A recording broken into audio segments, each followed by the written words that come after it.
நல்ல தகப்பனே, எங்கள் சர்வ வல்லமை உள்ள ஆண்டவரே, இந்த அருமையான நேரத்துக்காக எமக்கு ஸ்தோத்திரம். கிருபை உள்ள கரத்தில் தாழ்த்துகிறோம். இந்த நண்பகல் வேளையில் ஆண்டவரை நீர் எங்களோடு கூட பேசுவீராக. இப்பொழுது நீர் எங்களோடு கூட பேசுகிறதான ஒரு நேரம், நீர் இடைபடுகிறதான ஒரு நேரம். இந்த வார்த்தைகளை எங்கள் மத்தியிலே அனுப்பும்படி நாங்கள் செபிக்கிறோம். மகிமை உள்ள கரத்தில் தாழ்த்துகிறோம் எங்கள் ஆண்டவர் இயேசுவின் நாமத்தில் பிதாவே, அல்லேலூயா. 4ஆம் அதிகாரம், மத்திய எழுதின சுவிசேஷம் 1வது வசனம். அப்பொழுது இயேசு பிசாசினால் சோதிக்கப்படுவதற்கு ஆவியானவராலே வனாந்தரத்திற்கு கொண்டு போகப்பட்டார். இது இயேசு கிறிஸ்துவானவர் 30 ஆண்டு காலம் குடும்ப வாழ்க்கைனா பெற்றோரோடு கூட சகோதரோடு கூட இருந்து இப்பொழுது பிதாவின் திட்டத்தை செய்வதற்கு, ஊழியத்தின் பாதைக்கு வருவதற்கு நடுவில் நடக்கிற ஒரு சம்பவம். 4ஆம் அதிகாரம் 1வது வசனம். இந்த காரியத்தை கர்த்தர் மிக முக்கியமான ஒரு சம்பவம் இதில் இருக்குது. நம்ம எல்லாருக்குமே இப்படிப்பட்டதான ஒரு அழைப்பை கர்த்தர் வச்சிருக்கிறார். பொதுவாக நம்ம எல்லாம் என்ன நினைக்கிறோன்னா, ஊழியத்தின் பாதையில் ஊழியம் என்பது எனக்கு ஒரு அழைப்பு, அது வந்தால் தான் நான் செய்யணும் அப்படின்னு நீங்கள் நினைக்கிறீங்க. ஆனால் உங்களுடைய ரட்சிப்பின் அழைப்புன்னு ஒன்று இருக்குது. ரட்சிப்பின் அழைப்பு நம்மெல்லாம் கர்த்தருக்காக ஆண்டவரை ஏற்றுக்கொண்டு வந்திருக்கிறோம். அப்படி வந்திருக்கிற நாமே கர்த்தருக்கு முன்பாக எப்படி இருக்கிறோன்னு வசனம் சொல்லுது. வாசிங்க, வெளிப்படுத்தின விசேஷம் 1ஆம் அதிகாரம் 6வது வசனத்தை வாசிங்க. 6வது வசனம், 1:6 வாசிங்க. நம்மிடத்தில் அன்பு கூர்ந்து தமது இரத்தத்தினாலே நம்முடைய பாவங்களற நம்மை கழுவி தம்முடைய பிதாவாகிய தேவனுக்கு முன்பாக நம்மை ராஜாக்களும் ஆசாரியர்களுமாக்கின அவருக்கு மகிமையும் வல்லமையும் என்றென்றைக்கும் உண்டாயிருப்பதாக. ஆமேன். ஆசாரியருமாக்கின அப்படின்னு இருக்கு. உங்களுடைய அழைப்பிலேயே, நம்முடைய அழைப்பிலேயே ஆசாரியத்துவமும் ராஜ்யபாரமும் சேர்ந்து இருக்குது. இது புதிய ஏற்பாட்டினுடைய அழைப்பு இப்படித்தான். ஆரோனை போல அழைக்கப்படாவிட்டால் ஒருவரும் இந்த ஊழியத்திற்கு தானாய் வருகிறதில்லை. அது எதுன்னு கேட்டிங்கன்னா, இந்த அழைப்பில் உங்களுக்குன்னு ஒரு ஊழியம் தனிப்பட்ட முறையில் வச்சுருப்பார். 5 வகையான ஊழியத்தில் அதுக்கு எதுன்னு வேறு பிரிப்பார். அதற்கு பேர் தான் தனிப்பட்ட அழைப்பு. ஆனால் உங்களுடைய அழைப்பிலேயே, நீங்கள் ரட்சிப்பிலேயே நீங்கள் ஊழியம் செய்ய வேண்டியது கட்டாயம். நீங்கள் ரட்சிக்கப்பட்டீங்கன்னா ஊழியம், சுவிசேஷ ஊழியம் ஒன்று என்ன செய்யணும்? கட்டாயமாக செய்யணும். அதுக்கு அழைப்பு தேவையே இல்லை. ஏன்னா உங்கள் அழைப்பிலேயே அது இருக்குது. ஆனால் அந்த அழைப்பில் சில பர்டிகுலர் ஊழியத்துக்கு என்று கர்த்தர் உங்களை வேறு பிரிப்பார். அந்த ஊழியம் தான் ஆரோனை போல அழைக்கிற கனமான ஊழியம். இன்றைக்கி என்ன நடக்குது அப்படின்னா, ஒரு கொரிய கூட்டம் சபைக்கு வருது, வசனம் கேட்குறாங்க, ஒரு காலகட்டம் வரைக்கும் ஆவிக்குரிய வாழ்க்கையில் வளர்கிறாங்க. அதுக்கப்புறம் சாகிற வரைக்கும் வளர்ச்சியே கிடையாது. ஒரு சபையில் ஒரு 25 வருஷம் 30 வருஷம், இன்னும் சொல்ல போனால் ஒரு சிலர்லாம் பெருமையாக வேற சொல்கிறாங்க, சபை ஆரம்பித்த காலத்துலேருந்து நான் இருக்கிறேன் அப்படின்னு. உங்களுக்கு ஆக்சுவலாக ஒரு உண்மை தெரியணும். இந்த ஸ்டேட்மெண்ட் இப்போ நீங்கள் சொல்கிறீங்க இல்லையா, சபை ஆரம்பித்த காலத்துலேருந்து நான் சபையில் இருக்கிறேன்னு. சபையை தவிர இந்த ஸ்டேட்மெண்ட்டை நீங்கள் வேறு எங்கே வேணாலும் சொல்லி பாருங்கள், அது தப்பாக இருக்கும். நீங்கள் வேணால் சொல்லி பாருங்கள். ஒரு ஹாஸ்பிட்டல் கட்டும்போது நான் முதல்ல இங்கே பேஷண்ட்டாக வந்தேன், 30 வருஷமாக நான் இங்கே பேஷண்ட்டாக இருக்கிறேன் சொல்லி பாருங்கள். ஒரு ஸ்கூல் கட்டுற அன்றைக்கி நான் படிக்க வந்தேன், 25 வருஷமாக நான் படிச்சுக்கிட்டே இருக்கிறேன் சொல்லி பாருங்கள். நீங்கள் எதை வேணாலும் சொல்லி பாருங்கள், எந்த இடத்துக்கு வேணாலும் சொல்லி பாருங்கள். ஒரு வேலையில் கூட நான் இந்த போஸ்டிங்க்கு வந்தேன், 30 வருஷமாக இந்த போஸ்டிங்கில் இருக்கிறேன்னா அப்போ உனக்கு ப்ரொமோஷனே இல்லையான்னு கேட்பாங்க. ஒரே இடத்துல இப்படியாவா இருக்கிற அப்படின்னு கேட்பாங்க. அதே மாதிரி தான் சபைக்கு நீங்கள் வந்தது ஒரு விசுவாசியாய் சாவதற்கு அல்ல. உங்களை ஆண்டவர் விசுவாசியாக இருந்து சீஷனாக்கி, சீஷனான நீங்கள் ஒரு காலகட்டத்தில் ஊழியக்காரனாக மாறணும். அதுதான் ராஜாவும் ஆசாரியருமான அழைப்பு. ஆனால் ஒரு காலகட்டத்தில் நாம் விசுவாசிங்கிறதுல ரட்சிக்கப்பட்டோம், ஞானஸ்நானம் எடுத்தோம், அபிஷேகம் பெற்றோம். அதுக்கப்புறம் சபையில் கடைசி வரைக்கும் இருக்கிறத உண்மையும் உத்தமமாக நம்ம நினைக்கிறோம். ஒரு சபையில் மெம்பராக இருக்கணும், அதில் எந்த மாற்று கருத்தும் இல்லை. அதுக்காக நீங்கள் கடைசி வரைக்கும் ஊழியமே பண்ணாமல் இப்படியே இருக்கணும்னு ஆண்டவர் சொல்லவே இல்லை. அப்போ இந்த ஊழியத்தின் பாதையில் ஆண்டவர் உங்களை கொண்டு வரணும், நீங்கள் செய்யணும். சபையில் இருக்கிற நீங்கள் அத்தனை பேரும் உங்களால் முடிஞ்ச ஊழியத்தை செஞ்சு பாருங்கள். ஒரே வாரத்தில் சபை ஆத்துமாக்களால் நிரம்பிடும். ஒவ்வொருத்தரும் ஒரு ஆத்மாவை நீங்கள் ஒரு வாரம் கூட்டிகிட்டு வந்தீங்கன்னா அடுத்த வாரம் சபையில் உட்கார்றதுக்கு இடம் இருக்காது. ஆனால் நாம் நம்மேல் விழுந்த கடமையை விட்டுட்டோம், செய்யலை. அப்படி ஒரு ஊழிய அழைப்பு அத்தனை பேருக்கும் கர்த்தர் வச்சிருக்கிறார். ஒருவேளை அந்த ஆவிக்குரிய அழைப்புக்கு வரும்போது ஆண்டவர் சில ஸ்டேஜஸை நம்மை கடந்து போக பண்ணுகிறார். சில படிகளை நாம் ஏறி வர வேண்டியிருக்கு. அதுதான் இந்த 4ஆம் அதிகாரம் 1வது வசனம். ஆவிக்குரிய வாழ்க்கைக்கு நீங்கள் வரும்போது அல்லது ஊழியத்தின் வாழ்க்கைக்கு வரும்போது மிக முக்கியமான சில காரியங்களை கர்த்தர் செய்வார். என்ன செய்வார்? மத்தேயு சுவிசேஷம் 4:1 வாசிங்க பார்ப்போம். அப்பொழுது இயேசு பிசாசினால் சோதிக்கப்படுவதற்கு ஆவியானவராலே வனாந்தரத்திற்கு கொண்டு போகப்பட்டார். முதலாவதாக ஆண்டவர் செய்கிற காரியம் என்ன அப்படின்னு கேட்டிங்கன்னா, அவர் இருக்கிற இடத்திலிருந்து வேறொரு இடத்திற்கு உங்களை ஆண்டவர் கொண்டு போயிடுவார். இதுவரைக்கும் நீங்கள் இருக்கிற இடத்துல இருந்து உங்களுக்கும் அந்த இடத்துக்கும் ஒரு சின்ன செப்பரேஷன் உண்டாக்குவார். நான் இன்னும் கொஞ்சம் தெளிவாக சொல்கிறேன். நீங்கள் ஆண்டவரை ஏற்றுக்கொண்டீர்களானால் ரட்சிக்கப்பட்ட உடனே உங்களை சுற்றி இருக்கிறவங்க அத்தனை பேரும் உங்களுக்கு விரோதமாக மாறிடுவாங்க, உங்களுக்கு அகைன்ஸ்டாக மாறிடுவாங்க. எதனால் அப்படி நடக்குதுன்னு உங்களுக்கு தெரியாது. நீங்கள் இயேசுவை ஏற்றுக்கிட்ட உடனே குடும்பத்தில் எதிர்ப்பு, இயேசுவை ஏற்றுக்கிட்ட உடனே சொந்தக்காரங்கிட்ட எதிர்ப்பு. நீங்கள் இயேசுவை ஏற்றுக்கிட்டீங்கன்னா உங்கள் ஆஃபீஸில் யாரும் உங்ககிட்ட பேச மாட்டாங்க. ஏன் இப்படி நடக்குது? என்ன காரணம்? பல நேரத்தில் நம்ம என்ன நினைக்கிறோம், நம்ம இயேசுவை ஏற்றுக்கொண்டதுனால நம்ம சோதிக்கப்படுறோம், அதனால் பிசாசு எல்லாரையும் நமக்கு அகைன்ஸ்டாக மாற்றிட்டான்னா இல்லை. இந்த இடத்துல வசனம் சொல்லுது, இயேசு ஆவியானவராலே கொண்டு போகப்பட்டார். இதுக்கு பேர் என்னன்னு கேட்டிங்கன்னா செப்பரேஷன். ஒரு வசனம் வாசிங்க, அப்போஸ்தலர் நடபடிகள் 2ஆம் அதிகாரம் 40வது வசனம் வாசிங்க. அப்போஸ்தலர் நடபடிகள் 2:40 வாசிங்க. இன்னும் அநேக வார்த்தைகளாலும் சாட்சி கூறி மாறுபாடுள்ள இந்த சந்ததியை விட்டு விலகி உங்களை ரட்சித்துக் கொள்ளுங்கள் என்றும் புத்தி சொன்னான். மாறுபாடுள்ள இந்த சந்ததியை விட்டு விலகி, நீங்கள் இருக்கிற இடத்துல கர்த்தர் என்ன பண்ணுவார்? சற்று ஒரு பிரிவினையை உண்டாக்குவார். இயேசுவே சொல்கிறாரு, நான் பிரிவினையை உண்டாக்கவே வந்தேன். எந்த பிரிவினை? கொஞ்ச காலகட்டம் நீங்கள் இருக்கிற இடத்துல எல்லாரையும் உங்களுக்கு அகைன்ஸ்டாக மாற்றுவார், உங்களை கொஞ்சம் அப்படி செப்பரேட் பண்ணுவார். ஏங்க அப்படி பண்ணுறாரு? பண்ணுறதுக்கு என்ன காரணம் அப்படின்னா, அந்த செப்பரேட் பண்ணுற காலத்தில் தான் கர்த்தர் உங்களுக்கு நிறைய காரியங்களை சொல்லி கொடுப்பார், நிறைய காரியங்களை கர்த்தர் உங்களை உயர்த்துவார். நீங்கள் அவங்களோடையே இருந்துகிட்டே இருந்தீங்கன்னா பல நேரங்களில் நீங்கள் சத்தியத்தை கற்றுக்கொள்ளவே முடியாது. உங்களை கொஞ்சம் தனியாக கூட்டு போகணும். சில நேரத்தில் பார்த்தீங்கன்னா, இந்த திருமணமான உடனே கணவனும் மனைவியையும் ஒரு 3 நாள் 1 வாரம் தனியாக அனுப்புவாங்க. அதுக்கு அவங்க ஹனிமூன்னு சொல்லுவாங்க. ஆனால் உண்மையிலே அதுக்கு என்ன காரணம், ஏன் அனுப்புகிறாங்க அப்படின்னா, இப்போ அந்த காரணம்லாம் மாறி போச்சு. முன்னாடி ஏன் அப்படி அனுப்புவாங்கன்னா, இவங்க வேறு குடும்பத்துலேருந்து வந்திருப்பாங்க, இவர் வேற ஒரு குடும்பம். இந்த 2 குடும்பத்துலேருந்து வரும்போது அந்த காலத்தில் ஒருத்தருக்கு ஒருத்தர் பேசுகிறதுக்கு வாய்ப்பு இருக்காது. இவரை பற்றி அவங்களுக்கு தெரியாது, அப்போல்லாம் பார்க்கக்கூட கூடாது. அப்பா அம்மா சொன்னால் கல்யாணம் பண்ணிக்கணும், அவ்வளோதான். அப்படி ஒரு காலம் இருந்துச்சு. நீங்கள் இப்போ உங்களுக்குலாம் அது தெரியாது, இப்போ இருக்கிறவங்களுக்கெல்லாம் அப்படி ஒரு காலம் இருந்துச்சு. அப்பா அம்மா சொல்லுவாங்க, அப்பா அம்மா சொல்லி பார்த்து நல்ல பிள்ளை பண்ணிக்கோ அப்படின்னா பண்ணிக்க வேண்டியது தான்.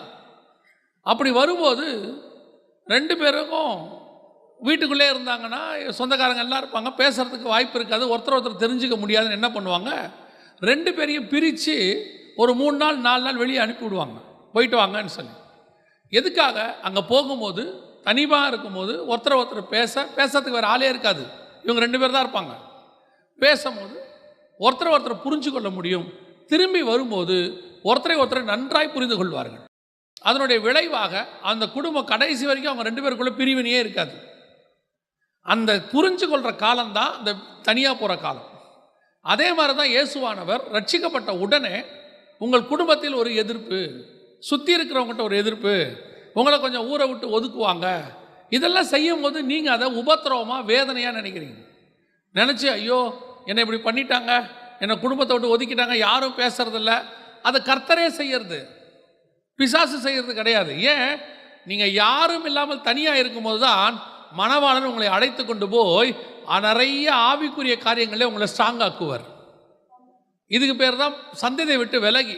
உன்னத பாட்டு சொல்லுது, வனாந்திரத்தில் அவர் மேல் சாய்ந்து கொண்டு வருகிற இவள் யாரோ, மணவாளன் மேலே சாய்ந்துக்கிட்டு வர. ஏன்னா மணவாளியை கூட்டிகிட்டு வனாந்திரத்துக்கு போயிட்டாரோ. வசனம் சொல்லுது, வாம் நாம் போய் வயல்வெளியிலே தங்குவோம், வனாந்தரத்துக்கு போவோம். காரணம் என்ன? அங்கே போகும்போது தான் ஒருத்தரை ஒருத்தர் புரிந்து கொள்ள முடியும். இந்த செப்பரேஷன் தான் உன்னை உருவாக்கும். பல நேரங்களில் ஏன் உனக்கு எல்லாரை விட்டு விலக்கி வச்சிருக்கிறார்னா, கர்த்தர் உங்ககிட்ட பேச போறாருன்னு அர்த்தம், கர்த்தர் மட்டும் கூட இருக்க போறாருன்னு அர்த்தம். இந்த விவரம் நமக்கு தெரியாமல் நாம என்ன பண்ணுவோம்? இந்த சண்டை போட்ட ஆளுங்கிட்ட போய் உட்காந்து பேசிக்கிட்டு இருப்போம். தப்பே பண்ணியிருக்க மாட்டோம், போய் மன்னிப்பு கேட்போம். அதுக்கு பேர் நல்ல குணம்னு வச்சுருக்கோம். நாம் தப்பு கேட்காம மன்னிப்பு கேட்கறதுக்கு பேர் என்னது? நல்ல குணம். போய் நான் தப்பு பண்ணாட்டியும் பரவாயில்ல, என்னை மன்னிச்சிருங்க, நான் என்ன பண்ணேன்னு தெரில, என் கூட பேசுங்க. அவன் கண்டிஷன் போடுவான், நீ அப்படி போகிறதா இருந்தால் சர்ச்சுக்கு போகக்கூடாது, பைபிள் வாசிக்கக்கூடாது, ஜெபம் பண்ணக்கூடாது, நீங்கள் என்ன சொன்னாலும் நான் கேட்குறேன். அப்படி ஆண்டவர் சொல்கிறதுக்கு உங்களுக்கு இல்லை. ஆண்டவர் சொல்கிறாரு, உன்னை நான் தான் பிரித்து கொண்டாந்தேன். எதுக்கு? நீ தனிமையில் இருக்கும்போது கர்த்தர் கூட நிறைய காரியங்கள் பேசுவார். பேசுறதுக்கு வேறு யாருமே இருக்க மாட்டாங்க. நீங்கள் நினைப்பீங்க, ஏன் எல்லாரும் என்னை விட்டு போனாங்க, ஏன் எல்லாரும் என்னை விட்டு ஒதுங்கிட்டாங்க, ஏன் ஒருத்தர் கூட என் கூட பேசுறதில்ல? எஸ், அது கர்த்தர் உண்டாக்கினது. அந்த குறிப்பிட்ட காலம் இவங்க எல்லாம் திருப்பியும் சொல்கிறேன், இவங்க அத்தனை பேரும் திருப்பி ஒரு நாள் உங்களை தேடி வருவார்கள். அது நிரந்தரம் கிடையாது. இன்னைக்கு உங்களை வேணான்னு சொல்கிற சொந்தக்காரங்க ஒரு நாள் உங்களை தேடி வருவார்கள், ஒப்புரவாவார்கள், எல்லாம் சரியாகும். ஆனால் அந்த சரியாகிற காலம் வரைக்கும் உங்களை கர்த்தர் உருவாக்குவார், நீங்கள் ஸ்ட்ராங்காக்க வைப்பார். அவங்க கூடவே இருந்துக்கிட்டு இருந்தீங்கன்னா நீங்கள் ஆவிக்குரிய வாழ்க்கையில் வளர முடியாது. அதுக்கு தான் அந்த பிரிவினையை கர்த்தர் உண்டாக்குறார். இது நமக்கு புரிய மாட்டேங்குது. அந்த பிரிவினையை வேதனையாக எடுத்துக்கிறோம், அந்த பிரிவினையை சோதனையாக எடுத்துக்கிறோம், திருப்பி போய் மன்னிப்பு கேட்குறோம். நான் ஆண்டவரை ஏற்றுக்கொண்ட உடனே என்னுடைய காலேஜோடைய ஃபஸ்ட் இயரில் ஃபஸ்ட்டு செமஸ்டர் லீவில் தான் நான் ஆண்டவரை ஏற்றுக்கிட்டேன். செமஸ்டருக்கு போகிற வரைக்கும், ஃபஸ்ட் செமஸ்டர் வரைக்கும், அதாவது ஒரு முதல் 6 மாதம் வரைக்கும் பசங்களோட பயங்கரமாக ஜாலியாக அரட்டை அடிக்கிறது எல்லாம் செய்கிறது. இப்போ ஆண்டவரை ஏற்றுக்கொண்டேன். லீவில் காலேஜ் திறக்குது, நான் போகிறேன், பழையபடி இல்லை. நான் ரொம்ப அவங்களோட உட்காந்து சினிமா பாட்டு பாடுறது எல்லாம் பண்ணும்போது இப்போ அதெல்லாம் மாறிடுச்சு. அப்புறம் 2 காலேஜுக்கு நடுவில் ஒரு சண்டை வந்துச்சு, இந்த காலேஜுக்கும் இன்னொரு காலேஜ், எங்கள் காலேஜுக்கும். அப்போ எங்கள் காலேஜில் இருக்க ஃப்ரெண்ட்ஸ் எல்லாம் போய் சண்டை போடுறாங்க, பயங்கரமாக சண்டை நடக்குது. ஆனால் நான் சண்டை போட முடியாது, ஏன்னா எனக்கு சண்டை போட ஆண்டவர் அனுமதி கொடுக்க மாட்டார் பைபிள் படி. அதனால் நான் சண்டைக்கு போகல. அவங்க பார்வையில் அது எனக்கு தப்பாக போயிருது. அவங்களுக்கு வந்து என்கிட்ட சொன்னாங்க, கிளாஸ் பசங்கள்லாம், ஃப்ரெண்ட்ஸ் எல்லாம் சேர்ந்து சண்டை போட்டு அடி வாங்குகிறோம், நீ பார்த்துக்கிட்டே நிற்கிற, இனிமேட்டு நீ உங்கள்கிட்ட நாங்கள் யாரும் பேச மாட்டோம்னு சொல்லி ஒரு பெரிய ஃப்ரெண்ட்ஸ் கூட்டம் என்னை விட்டு விலகி போயிடுச்சு. அதுக்கப்புறம் காலேஜுக்கு 2.5 வருஷம் அந்த குறிப்பிட்ட கூட்டம் என் கூட சேரவே இல்லை. ஒரு காலகட்டம் வரைக்கும் நான் தனியாக இருந்தேன். காலேஜுக்கு பஸ்ஸில் தனியாக போவேன், என் பக்கத்தில் யாரும் உட்கார மாட்டாங்க, பேச மாட்டாங்க. அப்புறம் காலேஜுக்கு போன பிறகு மத்தியான நேரத்தில் சாப்பிட்ற நேரத்தில் யாரும் கூட உட்காந்து சாப்பிட மாட்டாங்க. தனியாக போய் அங்கே ஒரு சூரச்செடி இருந்துச்சு, அதுக்கு கீழே போய் உட்காந்துருப்பேன், பெட்ஷீட் போட்டு, ஒரு டவல் போட்டு, அங்கே தான் உட்காந்து சாப்பிடுவேன். அப்புறம் அங்கேயே தூங்குவேன், அங்கேயே ஜெபம் பண்ணுவேன், அங்கேயே பைபிள் வாசிப்பேன். கிட்டத்தட்ட 1.5 வருஷம் யாரும் என் கூட சேரவே இல்லை, யாரும் என் கூட பேசவே இல்லை. ஆரம்பத்தில் கொஞ்சம் வருத்தமாக இருந்துச்சு, ஆனால் அதுக்கப்புறம் தான் ஆண்டவர் உணர்த்தினார். அந்த 1.5-2 வருஷம்தான் ஆவிக்குரிய வாழ்க்கையில் கர்த்தர் எனக்கு வளருவதற்கு நிறைய காரியங்கள் சொல்லி கொடுத்தார். பைபிள் வாசிக்கிறதுக்கு, ஜெபம் பண்ணுறதுக்கு, இன்னைக்கு இருக்கிற ஊழியத்துக்கான அடித்தளம் எனக்கு அங்கே தான் போடப்பட்டது. அந்த செப்பரேஷன் பீரியட். உங்களை கர்த்தர் அப்படி அந்த மாதிரி எல்லாரை விட்டு ஒதுக்கி இருக்கிறாருன்னா வருத்தப்படாதீங்க, பின்னாட்களில் கர்த்தர் உங்களை பயன்படுத்த போகிறாருன்னு அர்த்தம். அதுக்கான ஆயத்த பணியை கர்த்தர் செய்வார். நீங்கள் தேவன் கூட மட்டும் இருங்க, ஒரு நாள் வரும் இவங்க அத்தனை பேரையும் சரி பண்ணி கர்த்தர் கொண்டு வருவார். அவங்க வந்து உங்களை மாற்றாத அளவுக்கு நீங்கள் ஸ்ட்ராங்காக ஆகிடுவீங்க ஆவிக்குரிய வாழ்க்கையில். இல்லைன்னா என்ன ஆகும் தெரியுமா? உங்களை திருப்பி அவங்க வழிவிலக பண்ணுவாங்க. ஏன்னா நீங்கள் ஆவியில் வளர்ந்துருக்க மாட்டீங்க, அவங்களும் கூட இருந்து உங்களை ஏதாவது சொல்லிக்கிட்டே இருப்பாங்க, நீங்கள் பின்மாற்றம் அடைஞ்சிடுவீங்க. இல்லைனா அவங்க திருப்பி அந்த பழைய காரியங்கள் பேசிக்கிட்டே இருப்பாங்க, நீங்களும் அவங்க கூட பேசிக்கிட்டே இருப்பீங்க. புது காரியத்தை கர்த்தரிடத்தில் கற்றுக்க முடியாது. அதனால் ஆண்டவர் என்ன பண்ணுவார், இப்படி வேறு பிரித்து ஆண்டவர் கூட்டிகிட்டு போவார், தனியாக கூட்டிகிட்டு போவார். ஆவியானவராலே பிரித்தெடுக்கப்படுகிறதான ஒரு காரியம். இந்த காரியத்தை ஆண்டவர் செய்யும் போது நீங்கள் ஒப்பு கொடுக்கணும், அதுக்கு அனுமதி கொடுக்கணும். நீங்கள் உடனடியாக அது நடக்கும்போது ஐயோ இப்படி ஆகிப்போச்சேன்னு சொல்லி திருப்பி போய் தப்பு செஞ்சால் கண்டிப்பாக ஒப்புரவாகணும், அதில் எந்த மாற்று கருத்தும் இல்லை. ஒருவேளை நீங்கள் தப்பு செய்ய விட்டால் நீங்கள் ஒப்புரவாக வேண்டிய அவசியம் இல்லை. ஆண்டவர்கிட்ட ஒப்பு கொடுங்க, ஆண்டவர் உங்களை உருவாக்குவார்.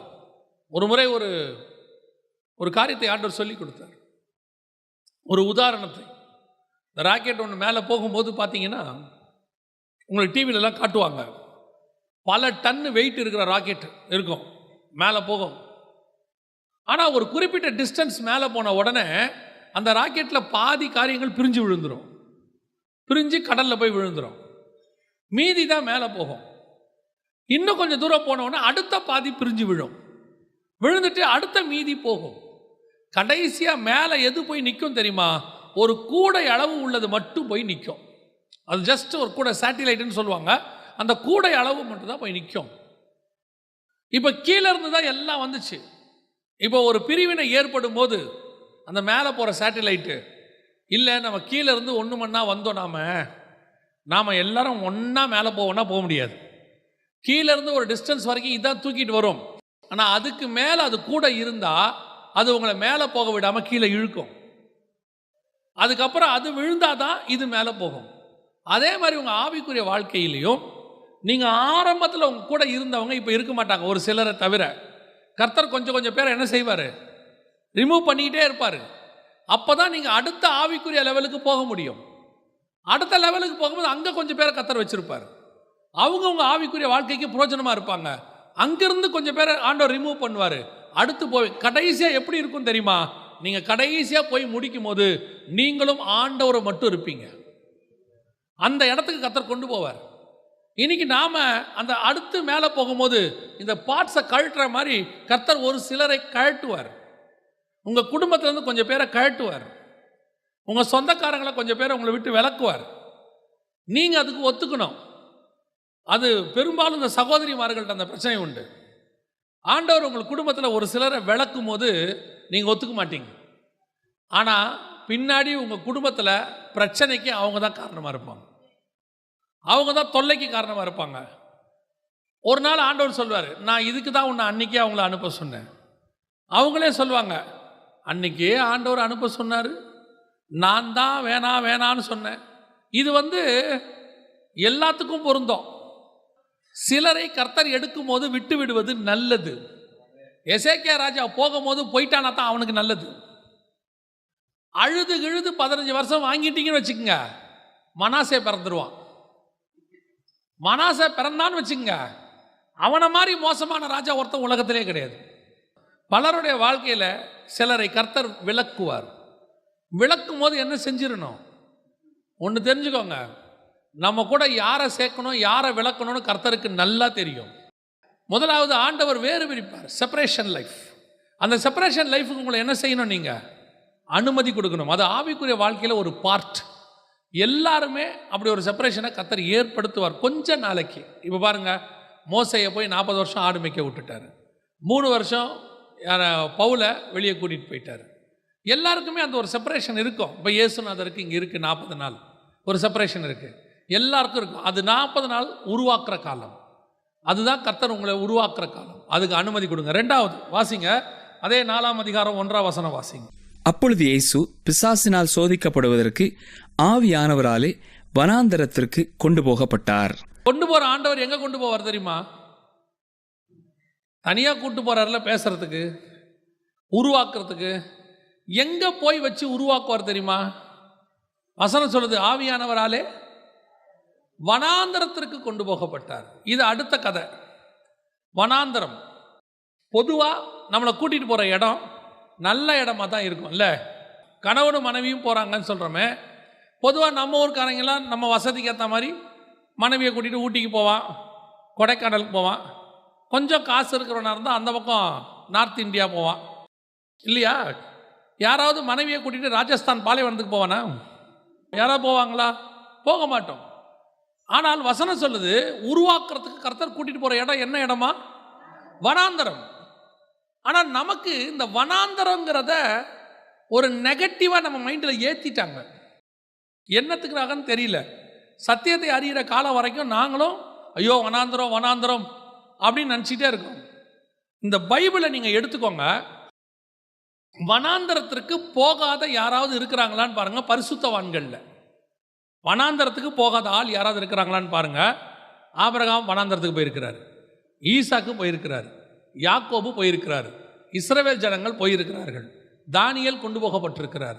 அதற்கு பிறகு நீங்கள் எடுத்துக்கோங்க, இயேசு கிறிஸ்து வனாந்தரத்துக்கு போயிருக்கிறார், பவுல் போயிருக்கிறார், மோசே போயிருக்கிறார், எலியா போயிருக்கிறார், எலிசா போயிருக்கிறார்.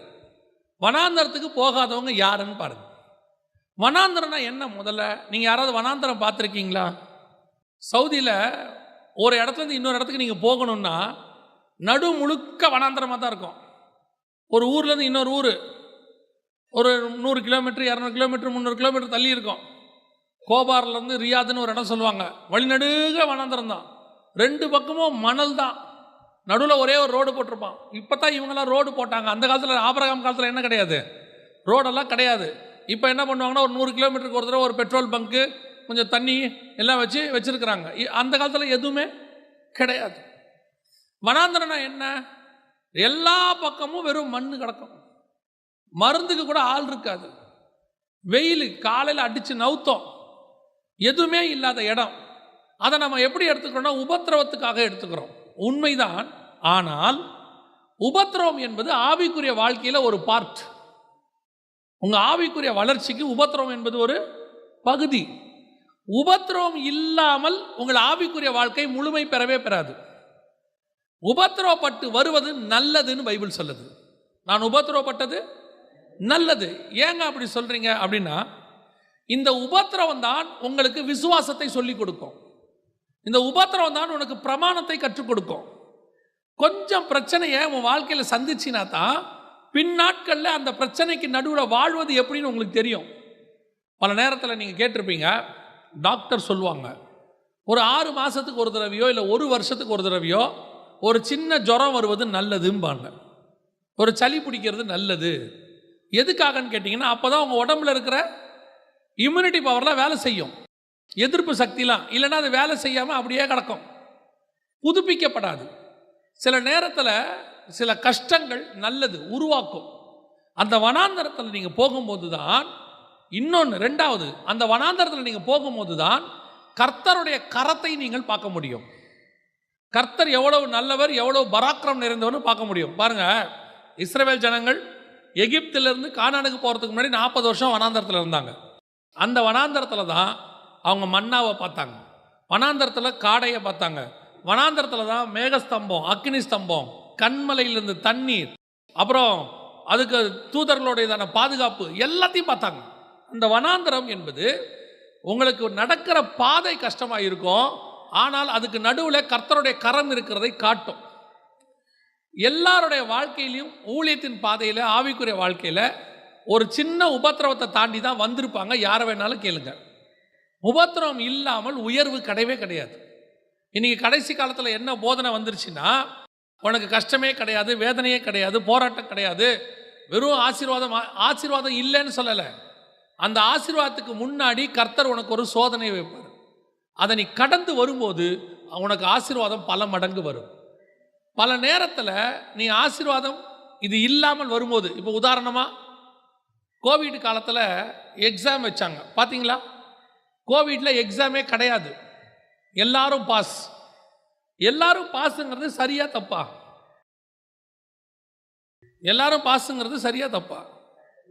ஒரு பையன் வந்து சொன்னான், 8வது படிக்கிற பையன் என்கிட்ட சொன்னான், அங்கிள் எல்லாரையும் பாஸ் பண்ணி விட்டாங்க அங்கிள் அப்படின்னா. நான் சொன்னேன், டே சந்தோஷமான விஷயம் தானடா, பாஸ் பண்ணி விட்டா நீ ஏன்டா வருத்தப்படுற? அப்புறம் படித்தவனுக்கும் படிக்காதவனுக்கு என்ன அங்கிள் வித்தியாசம்? நான் இவ்வளோ கஷ்டப்பட்டு படிச்சுன்னா பிரயோஜனம் அப்படின்னு கேட்குறேன். கரெக்டு தானே? ஒரு சோதனை தான் யார் நிற்கிறார் யார் நிற்கவில்லை என்பதை காட்டும். சோதனைகளை சகிக்கிற மனுஷன் பாக்கியவான். இன்னைக்கு நம்ம அந்த வனாந்தரமே வேணாங்கிறோம். ஐயோ கொஞ்சம் கஷ்டம் வந்துடக்கூடாது, ஏன் தான் ஆண்டவர் என்னை சோதிக்கிறாரோ? நமக்கு இருக்கிற கஷ்டம் நம்ம சொல்றது என்ன? ஐயோ நான் பாடுபட்டேன். உங்க கஷ்டத்தை நான் குறைவா சொல்லலை, நம்மளை விட கஷ்டப்பட்டவெல்லாம் இருக்கான் பைபிளில், எவ்வளோ பாடு அனுபவிச்சவனா இருக்கான். ஆனால் ஒன்று மட்டும் நல்லா தெரிஞ்சுக்கொள்ளுங்க, இந்த வனாந்தரத்தின் பாதை உங்களை ஒழிப்பதற்காக அல்ல, உங்களை உருவாக்குவதற்காக. இந்த கஷ்டத்துலேருந்து நீங்கள் வரீங்க பாருங்க, ஒரு நாள் இந்த கஷ்டத்தில் வந்ததான அனுபவம் உன்னை கடைசி வரைக்கும் காப்பாற்றும். சவுலுக்கும் தாவீதுக்கும் என்ன தெரியுமா வித்தியாசம்? சவுல் நேரடியாய் ராஜாவாக்கப்பட்டான் சாமுவேலால். ஆனால் தாவீது சாமுவேலால் அபிஷேகம் பண்ணப்பட்டாலும் ராஜாவாக்கிறதுக்கு முன்னாடி வனாந்தரத்துக்கு ஓடிட்டு போயிட்டான். சவுலால் விரட்டப்பட்டான், கஷ்டப்பட்டான். அந்த கஷ்டம் அவன் ராஜாவா உட்கார்ந்த போது கூட அவனுக்கு பெருமை வரல. அவனுக்கு தெரியுது இதெல்லாம் ஒண்ணுமில்லை, கர்த்தர் என் மெய்ப்பராய் இருக்கிறாருங்கிறான். ஆனால் சாலமோனுக்கு அதெல்லாம் தெரியாது. சாலமோன் நேர ராஜாவானவர். ஒரு நாள் ராஜ்யபாரம் அவர் கையை விட்டு போச்சு, அசட்டை. கர்த்தர் பேசியும் அவன் திருந்தலை. அதுதான் தாவீதுக்கும் சவுலுக்கும் சாலமோனுக்கும் வித்தியாசம். சில நேரத்தில் உபத்திரவம் உன்னை உருவாக்கும். வீட்டிலேயே எடுத்துக்கோங்க, நம்ம அப்பாக்கள் பாருங்க, பணத்தை கரெக்டாக செலவு பண்ணுவாங்க. என்ன காரணம்? ஒரு காலத்தில் நமக்கு அந்த காசு வர்றதுக்கு அவ்வளோ கஷ்டப்பட்டோம். ஆனால் அந்த கஷ்டம்தான் இன்னைக்கு நம்மை பணத்தினுடைய அருமையை தெரிய வச்சிருக்குது.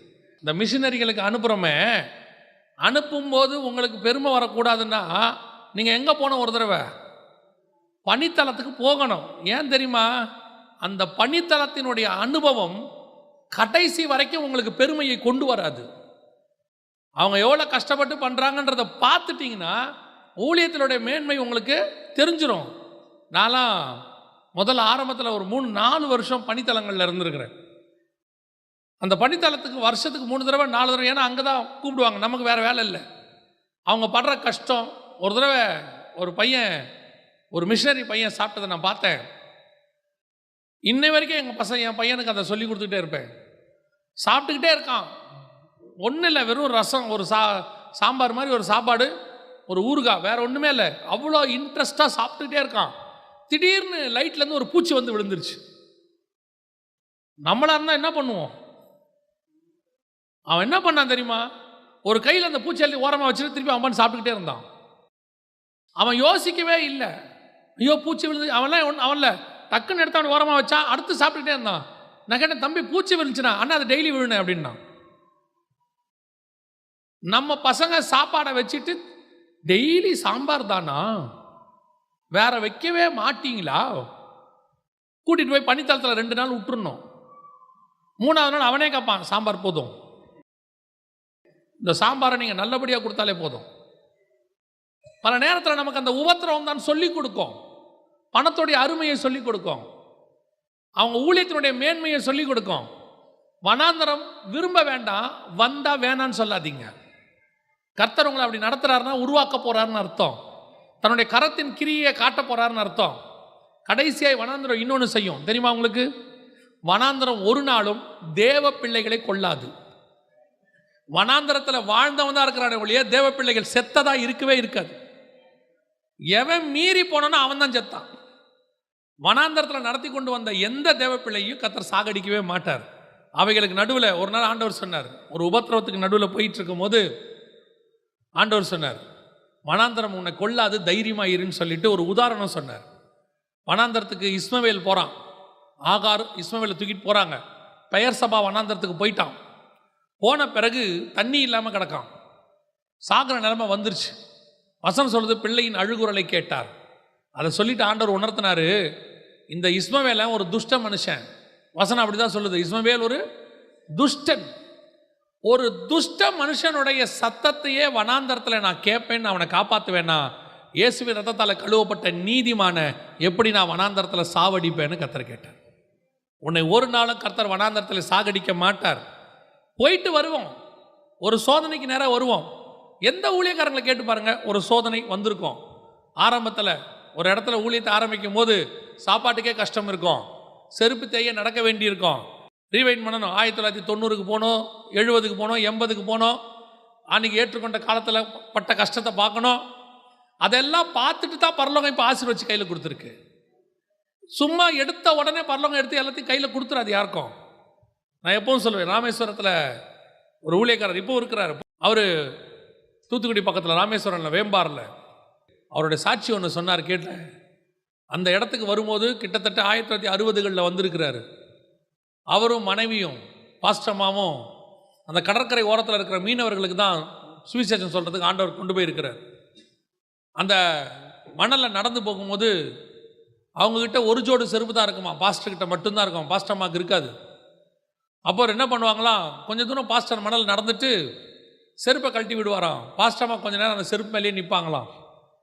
திருப்பி போட்டுக்கிட்டு நடப்பாராம். திருப்பி கொஞ்சம் நேரம் இப்படி மாற்றி மாற்றி போட்டு ரொம்ப கஷ்டமாக இருக்குன்னு சொல்லிட்டு பாஸ்டம்மா சொன்னாங்களாம், எப்பா ஒரே இடமா நில்லுங்க, அந்த நிழல் விழுது பாருங்க, அந்த நிழல் மேலே நான் நின்றுக்கிறேன் கொஞ்சம் நேரம்.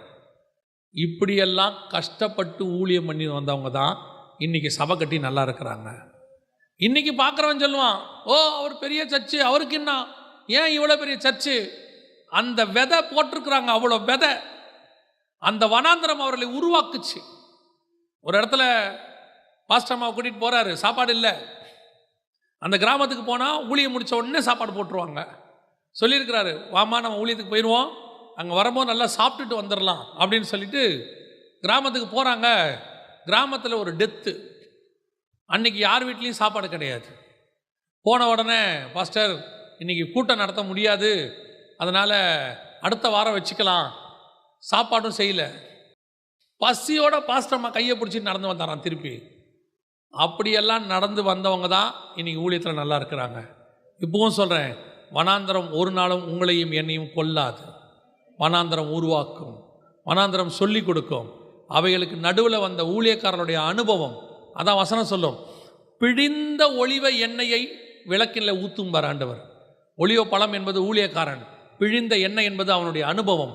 அதுதான் விளக்கில் இருக்கும்போது மலை மேல் இருக்கிற விளக்காக வெளிச்சம் கொடுக்கறது. ரொம்ப கேர்ஃபுல்லாக இருக்கும், ரொம்ப ரொம்ப கேர்ஃபுல்லாக. இன்றைக்கி வனாந்தரத்தை விரும்ப மாட்டேங்கிறாங்க ஜனங்க. நீங்கள் விரும்ப வேண்டாம், அதாவது எனக்கு வனாந்தரம் கொடுங்க ஆண்டவரேன்னு கேட்க வேண்டாம். அதே நேரத்தில் ஆண்டவர் அந்த பாதையில் நடத்தும் போது முறுமுறுக்காதீங்க, சந்தோஷமாக சொல்லுங்கள், நான் வனாந்தரத்தில் இருக்கிறேன், ஆனாலும் என்னை காக்கிறவர் ஒருவர் இருக்கிறார், எனக்கு முன்பாக போகிறவர் ஒருவர் இருக்கிறார். இந்த வனாந்தரம் ஒரு நாள் என்னை பாலும் தேனும் ஓடுகிற தேசத்தில் கொண்டு போய் சேர்க்கும். இந்த வனாந்தரம் எனக்கு ஒரு நீரூற்றை கொண்டு வந்து கொடுக்கும். இந்த வனாந்தரம் எனக்கு ஒரு மன்னாவை கொண்டு வந்து கொடுக்கும். நீ விசுவாசத்தோடு காத்திருக்கும் போது கர்த்தர் அவைகளுக்கு நடுவில் உன்னை ஆசீர்வதிக்க வல்லமை உள்ளவராக இருக்கிறார். அல்லேலூயா. இப்போ ஆண்டவர் வனாந்தரத்துக்கு கூட்டிகிட்டு போயிட்டார். ஆவியானவரால் வனாந்தரத்துக்கு 2வது ஸ்டேஜ். முதல்ல வேறு பிரிக்கப்பட்டு வனாந்தரத்துக்கு போயிட்டோம். வனாந்தரத்துக்கு போய் அங்கே ஆண்டவர் எப்படி வச்சிருக்கிறாருன்னு பாருங்களேன். மார்க் எழுதின சுவிசேஷம் 1ஆம் அதிகாரம் 13வது வசனத்தை வாசிங்க. இதே சம்பவம் தான் அங்கே இருக்குது மார்க்கில். அவர் வனாந்தரத்தில் 40 நாள் இருந்து சாத்தானால் சோதிக்கப்பட்டு காட்டு மிருகங்களுக்கு நடுவே சஞ்சரித்து கொண்டிருந்தார். இது அடுத்து காட்டு மிருகங்களுக்கு நடுவே சஞ்சரித்தல். வேறு பிரிச்சாரு, வனாந்தரத்துக்கு கூட்டிகிட்டு போனார். கூட்டிகிட்டு போனவர் யாருக்கு நடுவில் வச்சிருக்கிறாரு? காட்டு மிருகங்களுக்கு நடுவில் கொண்டு போய் இயேசு வச்சிருக்கிறாராம். நம்ம கூட்டிகிட்டு போகிறோமே, சரி வனாந்தரமாக கூட இருக்கட்டும். இப்போ சவுதிக்கு போனார், சவுதிக்கு போய் கூட்டு போய் வச்ச இடம் ஏசி ரூம் தானே. ஆமாம், இல்லைன்னா சவுதியில் இருக்க முடியாது. 50 டிகிரி செல்சியஸ் போவோம். அங்கே ஹால்லேருந்து கிச்சன்லேருந்து எல்லாத்துலேயும் என்ன இருக்கும்? ஏசி இருக்கும். வெளியே வந்தால் வண்டியில் ஏறினா வண்டியில் ஏசி இருக்கும். இப்படி கொண்டு போய், சரி சவுதிக்கு போகிறோம், வனாந்தரத்துக்கு போகிறோம், போகிற இடத்துல கொஞ்சம் ஃபெசிலிட்டிஸ் ஏசி இருந்தால் நல்லாயிருக்கும். ஆனால் இப்போ இங்கே இயேசுநாதருக்கு யார் இருக்கிறா? காட்டு மிருகங்களுக்கு நடுவே சஞ்சரித்து கொண்டிருந்தார். இது அடுத்த கட்டம். கூட்டிகிட்டு போகிற ஆண்டவர் எங்கே கூட்டிகிட்டு போவார்னா, சில காட்டு மிருகங்களுக்கு நடுவில் கொண்டு போய் வச்சுருவார் உங்களை. பவுல் சொல்கிறாரு, துஷ்ட மிருகத்தோடு கூட போராடினதை போல நான் போராடினேன் என்று மனுஷர் வழக்கமாய் சொல்லுகிறேன். சில மிருகங்கள் மனுஷன் இல்லாமல் இருக்கும், நடுவில் கொண்டு போய் ஆண்டவர் வச்சுருவார். இந்த மிருகம், காட்டு மிருகத்துடைய சுபாவம் தெரியுமா உங்களுக்கு? காட்டு மிருகத்தினுடைய சுபாவம் 104ஆம் சங்கீதம் 20-21 வாசிங்க. நீர் இருளை கட்டளை இடுகிறீர், ராக்காலமாகும். அப்போ இந்த காட்டு ஜீவன் எப்போ நடமாடும்? நைட்டில். இயேசுநாதர் பகல் ஃபுல்லாக ஃபாஸ்டிங், உபவாசம் இருந்தார்னு இருக்கு. யோசிச்சு பாருங்க, வனாந்தரத்தில் ஏசியும் கிடையாது, ஏதோ ஒரு மரத்தடியிலையோ குகையிலையோ இருந்திருக்க போறாரு. எல்லாம் முடிச்சுட்டு நைட்டு படுக்கலான்னா நைட்டு யார் வந்துடுவா? காட்டு மிருகம் வந்துடும். அவ்வளோதான். காட்டு மிருகம் வந்து என்ன பண்ணிக்கிட்டு இருக்கோம்? உருன்னு கத்திக்கினே இருக்கும். காட்டு மிருகனா என்ன? ஓநாய், புலி, சிங்கம், கரடி எல்லாம் சவுண்டு போடும், எல்லாம் வந்து நிற்கும் நைட்டில். காட்டு மிருகத்தோடு கூட என்ன பண்ணாரா? சஞ்சரித்தார்னா வாழ்றாரு, கூடவே வச்சிருக்காரு, கூடவே. அதே மாதிரி தான் அவன் வாழ்க்கையிலையும், ஆவிக்குரிய வாழ்க்கையிலையும் ஆண்டவர் சில காட்டு மிருகங்களுக்கு நடுவில் தான் கொண்டு போய் உன்னை வச்சிருப்பார், சஞ்சரிக்க வச்சிருப்பாரு. இது உன்னை டெய்லி கத்தும், டெய்லி ஊளையிடும், டெய்லி உருமும். நீங்கள் ஒருவேளை அப்படி இல்லைன்னா வீட்டுக்குள்ளே அப்படி 2 இருக்கும். அதுக்கு நடுவில் தான் கத்தர் ஒன்று வச்சிருப்பார். அது ஏன் கத்துது, ஏன் உருமுது உங்களுக்கு தெரியாது. நீங்கள் வேற ஜோம் பண்ணுவீங்க, ஏன் ஆண்டவரே என்னை பிடிச்சி இதுகிட்ட கொடுத்தீங்க? காட்டு மிருகத்தோடு கூட சஞ்சரிக்கணும் நீங்கள்.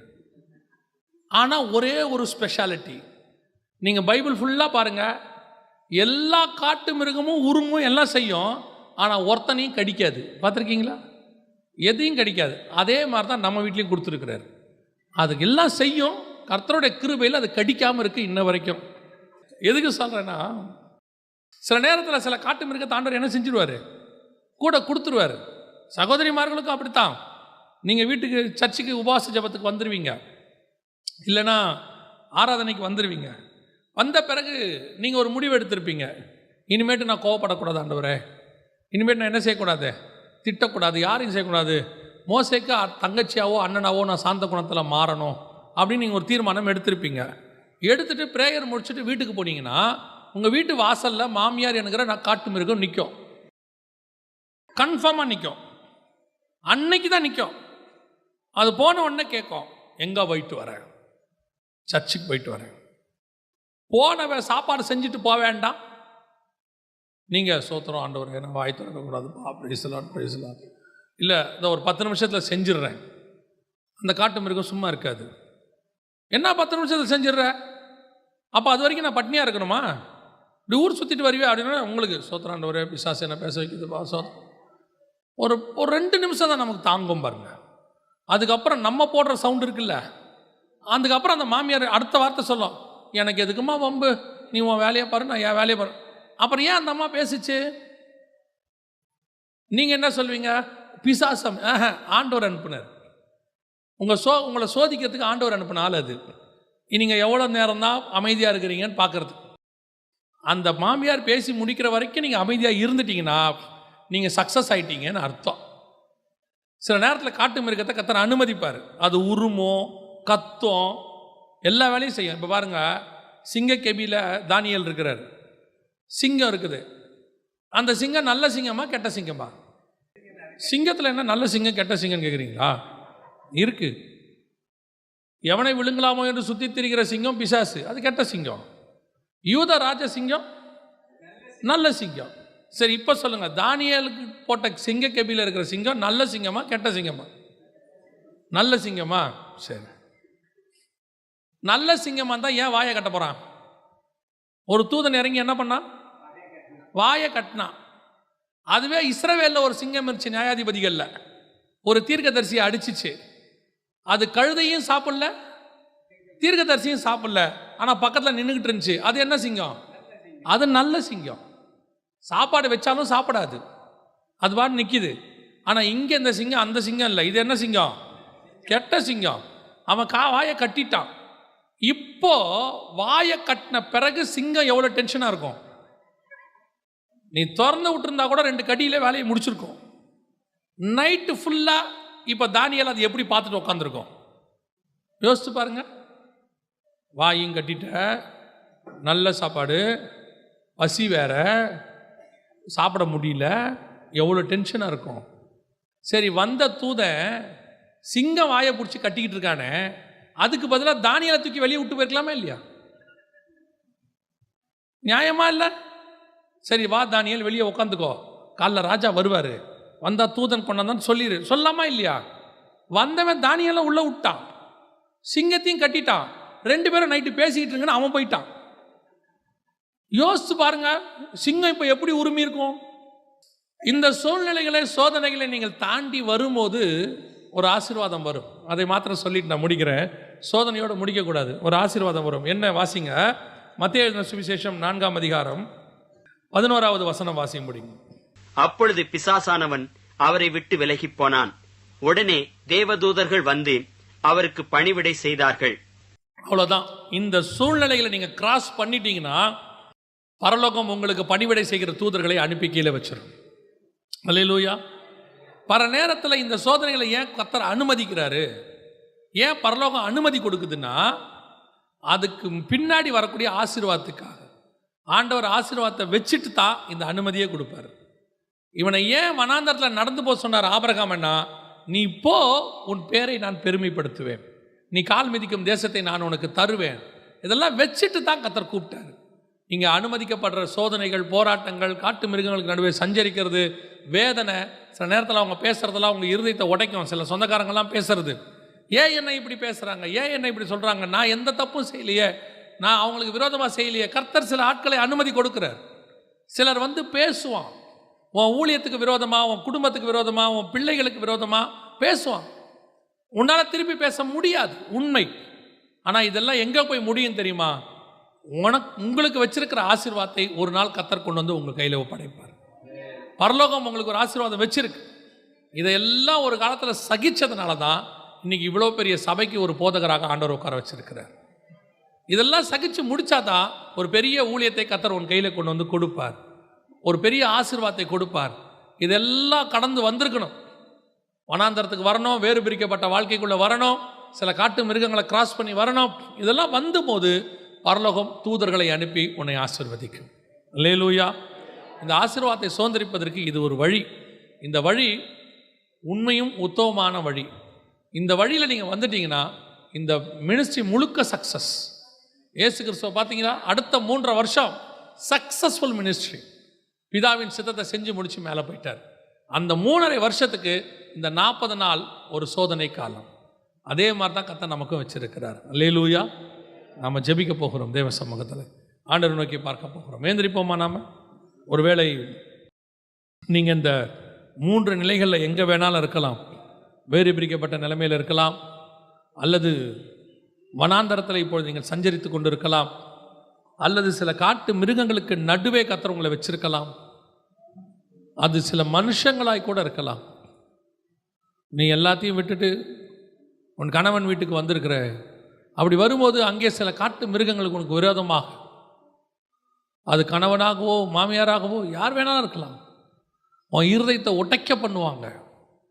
உங்ககிட்ட நன்மை வாங்கினவங்களே உனக்கு விரோதமாக பேசுவாங்க, உங்ககிட்ட நன்மை வாங்கிக்கிட்டே பேசுவாங்க.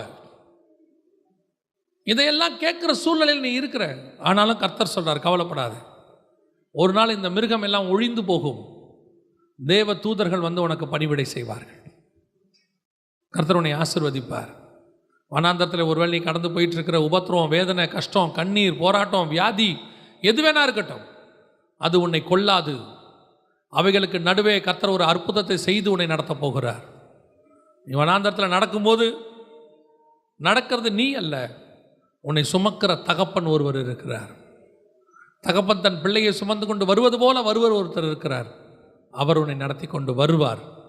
ஒரு நாளும் கலங்காதீங்க. சில நேரத்தில் உங்களை வேறு பிரித்து யாரும் இல்லாமல் தனிமையில் இருப்பீங்க.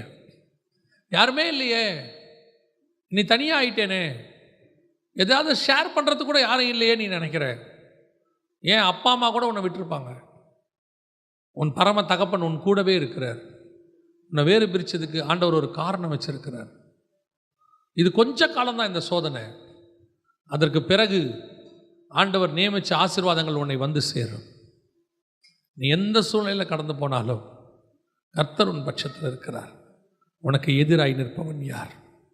ஒப்பு கொடுத்து ஜெபம் பண்ணுவோமா?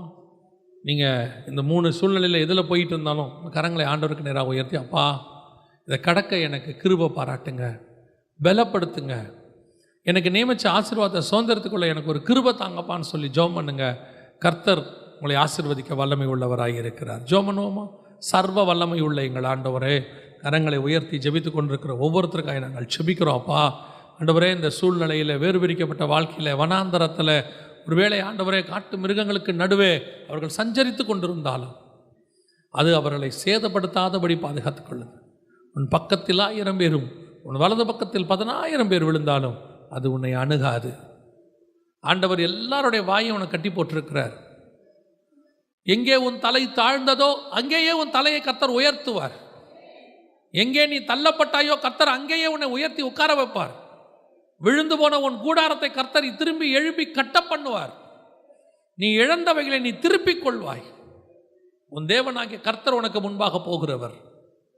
நீ பட்ட பாடுகள், சிந்தின கண்ணீர், நீ சொல்றல்ல, யாருக்கும் தெரியாது நான் அழுறது, நான் போய் தனியாக அழுதுகிட்டு இருக்கிறேன்னு ஆண்டவர் சொல்றாரு. உன் அழுகையை நான் பார்த்துக்கிட்டே இருக்கிறேன், துருத்தியில் பிடிச்சி வச்சிருக்கிறேன். நான் நியாயம் தீர்க்கிற கர்த்தர். எந்த உதடுகள் உன்னை கேவலமாக பேசிச்சோ அதே உதடுகள் உன்னை புகழுகிற காலம் வெகு சீக்கிரம் வருகிறது. உன்னை புகழுகிற காலம் வெகு சீக்கிரம் வருது. அது ஒரு நாளும் கர்த்தர் உனக்கு நியாயம் செய்யாமல் போகவே மாட்டார். அவர் நிச்சயம் உனக்கு நியாயம் செய்வார். நீர் பொறுப்பெடுத்துக் கொள்ளும் ஆண்டவரே, வழி நடத்தும். எல்லாவற்றுக்குமாய் பலனை கட்டளையிட்டிருக்கிறேன். உடைய நாமம் மகிமைப்படுவதாக. எங்கள் ஆண்டவர் இயேசுவின் நாமத்தில் பிதாவே.